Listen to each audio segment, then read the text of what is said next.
Hai, sebelum mendengarkan alangkah baiknya di-subscribe terlebih dahulu. Part 3, My Lovely Beauty Teacher. Namun pada malam harinya Via masih kepikiran tentang Bani. Lalu dia mencoba menelpon ayah Bani untuk menjelaskan kelakuan Bani di sekolah. Via pun menelpon ayah Bani. Lalu ayah Bani menjawab, "Ayah Bani, Pak Herman." "Iya, halo, dengan siapa?" "Selamat malam, Pak. Saya wali kelas Bani di sekolah.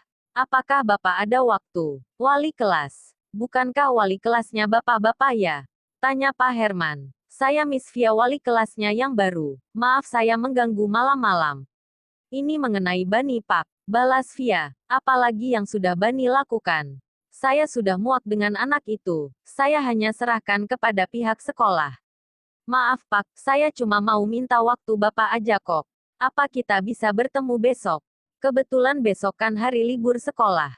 "Tapi saya sibuk besok," balas Pak Herman. "Hanya sebentar Pak, saya yang akan datang ke rumah Bapak," balas Via. "Baiklah, saya tunggu jam 8 pagi. Karena jam 10 saya ada janji," jawab Pak Herman. "Baiklah, Pak. Terima kasih atas waktunya." Telepon pun ditutup. Via pun mulai berpikir dan kasihan kepada Bani yang mempunyai ayah begitu sibuk dengan pekerjaannya. Ternyata benar kata Bu Kepala Sekolah, anak itu kurang perhatian dari orang tuanya. Ujar Via dalam hatinya. Besok hari pun tiba. Tepat pada jam 7 pagi Via bergegas pergi ke rumah Pak Herman dengan motornya. Setibanya di rumah Pak Herman, Via dipersilahkan masuk dan duduk di ruang tamu. Lalu tak lama kemudian ayahnya Bani atau Pak Herman datang menyapa Via. "Apakah Anda wali kelas Bani?" "Iya Pak, benar. Perkenalkan, nama saya Viani. Saya wali kelas sekaligus guru bahasa Inggrisnya Bani," balas Via. "Apa perlu saya bangunkan Bani juga?" ujar Pak Herman. Via menjawab, "Tidak perlu Pak. Biarkan saja dia tidur. Saya kesini cuma mau kasih tahu ke Bapak kalau nilai Bani sangat menurun dan saya takut dia tidak lulus lagi tahun ini." "Ya itu tugas Anda sebagai guru dong. Kenapa harus bilang ke saya? Saya sudah pernah panggil guru privat tapi tidak ada gunanya," ujar Pak Herman. "Saya tahu memang tugas guru untuk mendidik Bani, tapi peran orang tua sangat penting untuk mental anak Pak," balas Via. "Jadi maksud Anda saya tidak becus mendidik anak?" ujar Pak Herman dengan wajah yang mulai kesal. "Maaf Pak, bukan maksud saya bilang seperti itu. Saya cuma minta dukungan Bapak aja kok. Saya akan membantu Bani sampai dia lulus," ujar Via lembut dan sopan. "Benarkah? Saya senang sekali Ibu Via mau peduli dengan Bani. Tapi apa Ibu yakin dia bisa lulus?"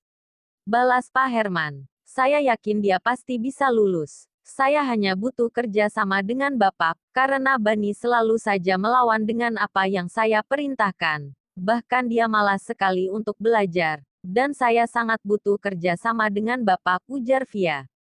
"Saya harus mendukung bagaimana? Saya itu sangat sibuk dengan kerjaan saya," balas Pak Herman. "Justru itu sebenarnya Bani hanya kurang perhatian dari Bapak saja." "Maaf kalau saya lancang," ujar Via. "Ya saya memang sangat sibuk dengan urusan saya. Bani dibesarkan tanpa ibunya. Ketika Bani berusia 4 tahun ibunya sudah meninggal dunia sehingga dia besar dengan jasa pengasuh. Jadi apa yang harus saya lakukan Bu Via? Saya mau Bapak untuk paksa Bani les tambahan dengan saya.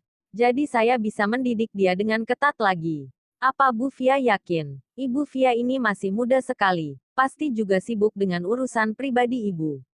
Padahal saya sudah panggil guru yang berpengalaman untuk mengajari dia. Tapi semua sia-sia saja. Apalagi dengan Ibu yang masih muda sekali. Apa sanggup untuk mendidik Bani? Jika di luar sekolah saya bukan sebagai gurunya lagi Pak. Tapi saya akan mendekati dia sebagai seorang kakak. Bani itu hanya kesepian saja. Dia juga kurang kasih sayang. Maaf Pak. Itu pendapat saya. Tidak apa Bu Via. Saya juga mengakuinya. Saya memang tidak pernah meluangkan waktu saya untuk dia. Baiklah, saya sudah serahkan semuanya pada Bu Via. Dan jika dia menolaknya saya akan ancam dia dengan mencabut semua fasilitas yang saya beri ke dia. Baiklah Pak. Terima kasih atas kerjasamanya, balas Via senyum. Sama-sama Bu Via. Saya pamit dulu. Sebaiknya Ibu Via bisa mulai dari sekarang untuk mendidik Bani. Baik Pak. Saya akan mencoba semaksimal mungkin. Lalu Pak Herman pun bergegas pergi dengan urusannya. Sementara itu Via bertanya kepada pembantu yang ada di rumah itu untuk menunjukkan di mana kamar Bani. Karena Via akan mulai perannya sebagai kakak mulai pada hari itu. Bersambung. Tunggu lanjutannya ya.